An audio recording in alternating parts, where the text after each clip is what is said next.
నమస్తే, welcome to our channel. నేను మీ సిరి. ఇక డబ్బులు పంచాల్సిన అవసరం లేదు, గెలిచేది ఎవరంటే అని చెప్పేసి వైసీపీ ఇన్ఛార్జీల సర్వేలో అయితే ఒక సంచలన నిజాలు బయటకు వచ్చేసినాయి. సో దాన్ని మనకు వివరించడానికి మనతో పాటు ఉన్నారు Janasena official spokes person Srinivas గారు. నమస్కారం సార్. నమస్తే అమ్మా.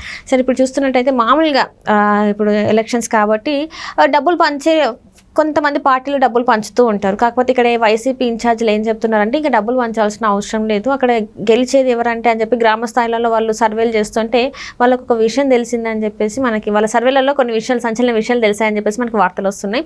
సో ఆ వార్తలు ఏంటి, అసలు ఎందుకు డబ్బులు పంచాల్సిన అవసరం లేదు అనుకుంటున్న వాళ్ళు? ఒకటి, జగన్మోహన్ రెడ్డి గారు ఏమనుకున్నారంటే 2019 నుంచి 2024 వరకు అనేక రకాలుగా దోపిడీ జరిగింది.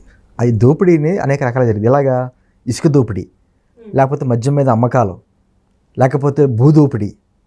అంటే నా దగ్గర అక్రమ సంపాదన చాలా వేల కోట్లలో ఉంది కాబట్టి ఖచ్చితంగా మేము మళ్ళీ వస్తాం, మళ్ళీ ఏదో రకంగా ఓటుకి 5,000 కాదు 10,000 కానీ ఇచ్చేటువంటి స్థామత మాకు ఉంది కాబట్టి, అంటే వాళ్ళ దృష్టిలో ప్రజలంటే కొనుగోలు చేసే వస్తువులు మాట, ఇంకా ఎంత డబ్బు ఇస్తే కొనేసుకోవచ్చు అనేటువంటి భావంతో వాళ్ళు వెళ్ళారు. సరే, అదే భావంతో ఇప్పుడు కూడా సరే తను పెట్టినటువంటి కులాల మధ్య, మతాల మధ్య, ప్రాంతాల మధ్య చిచ్చు కొంతవరకు పనిచేస్తుంది. అదే సందర్భంలో నా వల్ల లబ్ధి పొందినటువంటి కొంతమంది నా వెనకాల ఉంటారు. నేను ఏ విధమైన కులాల మతాల మధ్య చిచ్చు పెట్టాను కాబట్టి ఏదో రకంగా అధికారులు రావడానికి నా దగ్గర డబ్బు ఉంది, కొనుగోలు చేస్తానటువంటి భావనలోనే ఉన్నాడు యాక్చువల్గా. అయితే ప్రజలు ఎప్పుడైతే వీళ్ళు గడప గడపకే కార్యక్రమాన్ని పెట్టుకుని ఇంటికి ఎమ్మెల్యేలు వెళ్ళారో తిరగబడతాం మొదలుపెట్టారు. తిరగబడుతున్నప్పుడు అసలు నువ్వు ఎలక్షన్స్లో కనిపించావు, మళ్ళీ ఇప్పుడు వస్తున్నావు, మధ్యలో కరోనా లాంటి విపత్తు వచ్చింది, ఆ రోజున కనీసం గుమ్మం దాటి బయటికి రాలేదు, ప్రజలు ఉన్నారో చచ్చిపోయారో కూడా నువ్వు చూడలేదు అని అక్కడ ఉన్నటువంటి స్థానిక ఎమ్మెల్యేలని, ఎంపీలని తిరగబడుతుంటే ఇతనికి సీన్ అర్థమైంది. ఓహో, ఇదేదో తేడాగా ఉందని చెప్పేసి. అయినా కూడా మొండుడు కదా జగన్మోహన్ రెడ్డి అంటే, ఒక మొండుడు కదా, నా దగ్గర డబ్బు ఉంది కదా కొనొచ్చు అనే భావనలోనే ఉన్నాడు. కాకపోతే ఎప్పుడైతే ఒక పక్కన ప్రజలు కూడా ఆలోచిస్తూ ఉంటారు కదా, మనకి ఇస్తుంది ఎంత 10 రూపాయలు, మన దగ్గర కొట్టేస్తుంది అంతా 100 రూపాయలు కొడుతున్నాడు. అంటే ఏదో రూపేణా నిత్యావసర ధరలు కావచ్చు, పెట్రోల్ కావచ్చు, డీజిల్ ధరలు కావచ్చు, అంటే ఒక రకమైన దోపిడీ చేసుకుంటూ వెళ్ళిపోయి మన మీద ఇంత భారం మోపాడే. కరెంటు బిల్లు గతంలో 300 వచ్చేది, ఇప్పుడు 1,300 వస్తుంది.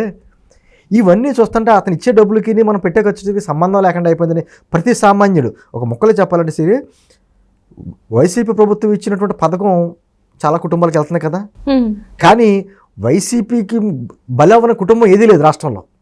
ఆఖరికి వైసీపీలో ఉన్నటువంటి పార్టీ నాయకులకు కూడా వైసీపీ పార్టీలో తిరుగుతున్నా వాడు ఆ రోడ్ల మీద తిరగాలి కదా, ఆ గుంతల రోడ్ల మీద తిరగాలి కదా, అదేవిధంగా వాడు అదే కరెంటు బిల్లు కట్టుకోవాలి కదా, అదే డీజిల్ ధరలు, అదే పెట్రోల్ ధరలు పెట్టుకోవాలి కదా, నిత్యావసర ధరలు పెంచుకోవాలి కదా.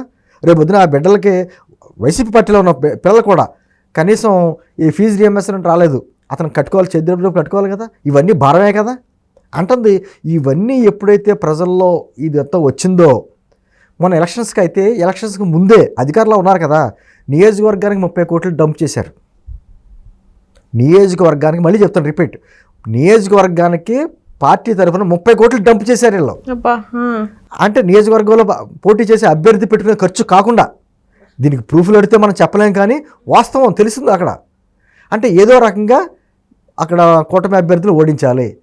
అదే పవన్ కళ్యాణ్ గారి పోటీ చేసే స్థానం అయితే 100 కాదు 200 కోట్లు అయినా సరే మీరు ఓడించండి అతన్ని, ఎంతైనా డబ్బు మేము పెట్టుకుంటామని చెప్పేసి అని ఈ రెడ్ శాండిల్ గన్నులు దోచేసిన సొమ్ము ఉంది కాబట్టి ఆ మిథున్ రెడ్డి లాంటి వాళ్ళని అక్కడ ఇన్ఛార్జీలుగా పెట్టారు. బట్ రాచరికం కాదు, ఇది ప్రజాస్వామ్యం. ప్రజలు పైకి మాట్లాడలేకపోవచ్చు, వాళ్ళ నోటికి బలం లేకపోవచ్చు, ఎందుకంటే ఒక భయం ఉంటుంది, ఏమో గట్టిగా మాట్లాడితే మన మీద ఏ కేసులు పెడతారని భయం ఉంటుంది కాబట్టి వాళ్ళు మాట్లాడలేకపోవచ్చు. అందుకని మీరు అంటున్నట్టు వాళ్ళు ఇంటర్నల్ సర్వేలు కూడా చేసుకున్నారు. డబ్బులు అయితే డంప్ చేసాం కానీ మన డబ్బులు ఖర్చు పెడితే తీసుకోవచ్చు, పేద రకంగా ఉన్న ప్రజలు డబ్బులు తీసుకుంటారు, కానీ మనకు ఓట్లు వేసే పరిస్థితిలో ప్రజలు లేరనేటువంటిది డిసైడ్ అయిపోయారు.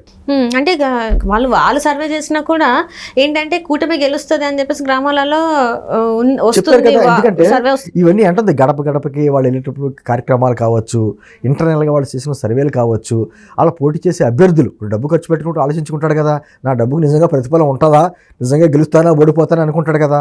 ఇవన్నీ ఆలోచించుకునేటప్పటికీ ప్రజల్లో ఎప్పుడైతే ఆ భావం లేదు, డబ్బులు ఖర్చు పెట్టినా కూడా కూటమి అభ్యర్థులుగా ఓటేస్తామనేటువంటి ఫీలింగ్ ఎప్పుడైతే వచ్చిందో, ఖచ్చితంగా మా డబ్బులు ఈరోజు ఖర్చు పెడితే గోదావరిలో పోసుకున్నట్టే ఎలాగా కూటమి అభ్యర్థులుగా వాడు ఇచ్చేటువంటి భావన ప్రజల్లోకి వచ్చింది. అందులో మొన్న మేనిఫెస్టో రిలీజ్ చేసిన తర్వాత క్లారిటీ ఇంకా బాగా వచ్చింది. ఇంకా మనకు ఓట్లు వేసే పరిస్థితి లేదు అనే భావన వచ్చింది. కాబట్టి డబ్బులు ఖర్చు పెట్టుకోవడం వేస్ట్ అనే భావన వచ్చిన వలన ఇప్పుడు సర్వేలో వాళ్ళకి తెలిసింది. అంటే అనేక చోట్ల అమ్మ మీరు ఖర్చు పెట్టుకుంటే మీ సొంత రూపాయలు ఖర్చు పెట్టుకోండి, కానీ పార్టీ నుంచి పంపించిన డబ్బులు వెనక్కి పంపించండి అని అంటున్నారట. అదేలా అంటే సొంత డబ్బులు వాళ్ళు ఎందుకు పెట్టుకుంటారు? అంటే ఇప్పుడు అభ్యర్థులు కాస్త అంటే వాళ్ళందరూ దోచుకునే సొమ్ము చాలా ఉంది కదా, అందుకని మీ డబ్బులు మీరు ఖర్చు పెట్టుకోండి అని అంటారు కదా. దాంతోపాటు పార్టీ నుంచి పంపిన డబ్బులు కూడా ఉంటాయి కదా, మీరు ఖర్చు పెట్టుకుని మీరు గెలవాలనుకుంటే మీరు ఖర్చు పెట్టుకోండి తప్ప పార్టీ నుంచి పంపించిన డబ్బులు వెనక్కి పంపేయండి అనేటువంటి వార్తలు కూడా వస్తున్నాయి. అది ముఖ్యంగా పిఠాపురంలో అది బాగా బలంగా అనిపిస్తుంది. పిఠాపురంలో ఎంతైనా ఖర్చు పెట్టండి అని చెప్పి డబ్బులు డంప్ చేసిన వాళ్ళు ఇంకా పిఠాపురంలో పవన్ కళ్యాణ్ గారి గెలుపు ఖాయం అని తెలిసిన తర్వాత ఖర్చు పెట్టడానికి కూడా వెనక్కి పడుతున్నారు వాళ్ళు. అందుకని అభ్యర్థిని బలి చేసే పరిస్థితి వచ్చింది. అక్కడ వంగాగీత గారిని బలి చేసే పరిస్థితి ఏర్పడింది. మేమైతే పార్టీ తరఫున ఖర్చు పెట్టాం, మీరు ఏమన్నా సొంతంగా ఖర్చు పెట్టుకోవాలంటే ఖర్చు పెట్టుకోండి, తర్వాత చూసుకోవచ్చు అనేటువంటి ఆవిడని కూడా ఇబ్బంది పెడతానన్న వార్తలు వస్తున్నాయి. నేను అంటుంది ఏదైనా సరే ప్రజలు ఆల్రెడీ డిసైడ్ అయిపోతారు, డబ్బులు తీసుకోవచ్చు. ఇప్పుడు వాళ్ళకున్న పేదరికాన్ని బట్టి ఏ పార్టీ ఇచ్చి డబ్బులు ఇచ్చినా వాళ్ళు డబ్బులు తీసుకుంటారు, కానీ వాళ్ళకి నచ్చిన పార్టీగా ఓటేస్తారుగా. ఒకరికే కదా ఓటేసేది. ఆల్రెడీ కూటమి ప్రభుత్వానికి ఓటేయాలని డిసైడ్ అయిపోయారు కాబట్టి ఇంకా ఆ పరిస్థితులు లేవు కాబట్టి సరే డబ్బులు వేస్ట్ చేసుకోవడం ఎందుకు అనేటువంటి కార్యక్రమంలో ఉంది కాబట్టి వాళ్ళకి ఆ రిపోర్ట్ క్లారిటీ వచ్చింది. అయినా కూడా కొంతమంది సర్వే సంస్థలకు డబ్బులు ఇచ్చి మళ్ళీ ఇదే ప్రభుత్వం వస్తుంది, వార్ వన్ సైడ్ వైనాట్ 175 అని డబ్బులు ఇచ్చి చేయించుకుంటున్నారు. కానీ అదంతా కూడా వందల కోట్లు ఇచ్చి కొన్ని సర్వే సంస్థలతో వాళ్ళు రిపోర్ట్లు తెచ్చుకుంటారు. కానీ అవన్నీ కళ్ళని వాళ్ళకి సొంతంగా సర్వే చేసినప్పుడు రిపోర్ట్లు తెలిసింది కాబట్టి ఈ కార్యక్రమాలు వాస్తవం క్లారిటీ వచ్చింది కాబట్టి డబ్బులు పెట్టుకోవడానికి ఖర్చు పెట్టుకోవడానికి వాళ్ళు వెనుకంజ చేయడానికి కారణం అది. అంటే ఈసారి ఖచ్చితంగా మరి వైసీపీ ప్రభుత్వం రాదు, ప్రజలు మార్పు కోరుకుంటున్నారు అనుకోవచ్చు. మరి ఒకటి వాళ్ళు డబ్బులు ఖర్చు పెట్టుకున్నా అదే సందర్భంలో ప్రజలు వైసీపీకి ఓటేస్తే గంగలే చేసినట్టే, వేస్ట్ అనే భావన ఖచ్చితంగా వచ్చింది కాబట్టి ఇరుకుంటున్నాం.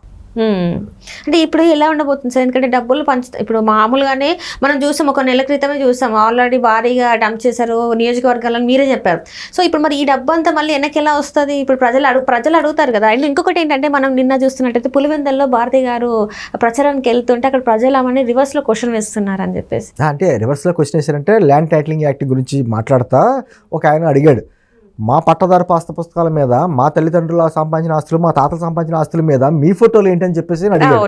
నేను అంటుంది అది ఒక ఉదాహరణే. నేను అంటుంది ల్యాండ్ టైటిలింగ్ యాక్ట్ అన్నది ఒక ఉదాహరణ, జగన్ గారి ఫోటో అన్నది. ఇటువంటి అనేకం ఉన్నాయి. ఇప్పుడు అడుగుతారు కదా, మాకు రోడ్లు ఎందుకే లేదమ్మా అని అడుగుతారు కదా. రేపు వదిన మా పిల్లలకి చదువుకుంటే వాళ్ళకి ఉద్యోగాలు ఏంటని అడుగుతారు కదా. మరి ఇవన్నీ క్వశ్చన్స్ ఒక్కొక్క ప్రాంతం నుంచి ఒక్కొక్క క్వశ్చన్స్ వెళ్తూ ఉంటాయి కదా. నేను అంటుంది తెలంగాణలో కూడా అప్పట్లోని కొన్ని బై ఎలక్షన్స్ జరిగినాయి. అప్పట్లో ఉన్నటువంటి ప్రభుత్వం వేల కోట్లు డంప్ చేసింది, అయినా కూడా ఓడిపోయారు అక్కడ. అంటే డబ్బు ఒకటే రాజకీయాల్లో పనిచేయదు. అది ఒక్కసారి ప్రజలు మోసపోవచ్చు, కానీ పదే మోసపోవడానికి ప్రజలు సిద్ధంగా లేరు అనడానికి ఉదాహరణ ఇది. అంటే అభివృద్ధి లేదు కాబట్టి అక్కడ ఖచ్చితంగా ఎవరికి వాళ్ళ గుండెల మీద చేసి ఆలోచించుకుంటారు. రేపు మా బిడ్డల భవిష్యత్తు ఏంటని ఆలోచించుకుంటారు, మా రోడ్ల పరిస్థితి ఏంటని ఆలోచించుకుంటారు, ఈ భరించినటువంటి కరెంటు బిల్లు నిత్యావసర ధరలు ఏంటని ఆలోచించుకుంటారు. ఇవన్నీ ఆలోచన వచ్చినప్పుడు ఖచ్చితంగా ఎందుకు ఓటేయాలి జగన్కి? Right. Thank you so much sir. నమస్తే అమ్మ.